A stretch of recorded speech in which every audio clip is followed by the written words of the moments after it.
అనగనగా ఒక అడవి. ఆ అడవికి రాజు ఒక సింహం. ఆ సింహం పేరు లియో. ఆ లియోకి ఒకరోజు ఒక ఆలోచన వచ్చింది. ఆ రాజు తన ప్రజలను పిలిచి ఇలా అన్నాడు. అందరూ వినండి. ఈరోజు మన తొలి అరణ్య ప్రతిభా పోటీ. మీ ప్రతిభ చూపించండి.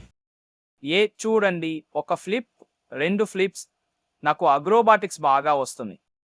నేను ఊగలేను, కానీ నా పరుగులు చూస్తే ఆశ్చర్యపోతారు. నన్ను పట్టుకోగలరా? బలము కూడా ఒక ప్రతిభే. నా తొండంతో నేను అందరికీ సహాయం చేస్తాను. నా జంప్స్ చూడండి. Boeing Boeing. ఎవరు నన్ను మించిన హాప్స్ చేయలేరు. నేను ఊగలేను, పరుగులు వేయలేను, కానీ నేను ఒక కవిత రాశాను.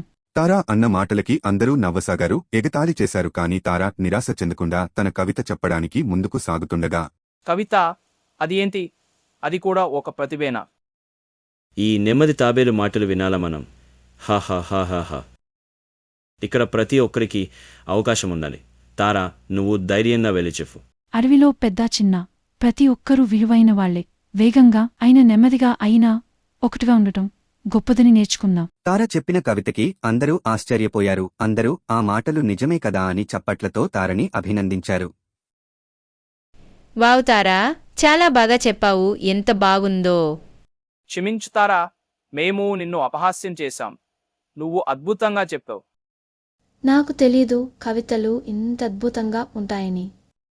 నీ మాటలు మాకు బోధ చేశాయి. అదే నిజమైన ప్రతిభ. మమ్మల్ని క్షమించు. ఇవాళ మనం ఒక గొప్ప విషయం తెలుసుకున్నాం. ప్రతి ఒక్కరూ ప్రత్యేకమైన వాళ్ళు. మనం ప్రతి ఒక్కరినీ గౌరవించాలి. తారా చెప్పిన మాటలతో నిజాన్ని గ్రహించిన ఆ ప్రజలు ఆనందంగా డాన్సులు వేస్తూ అందరికీ సమాన హక్కులు ఉండాలని ఆ రోజు ప్రతిభా పోటీని ముగించారు.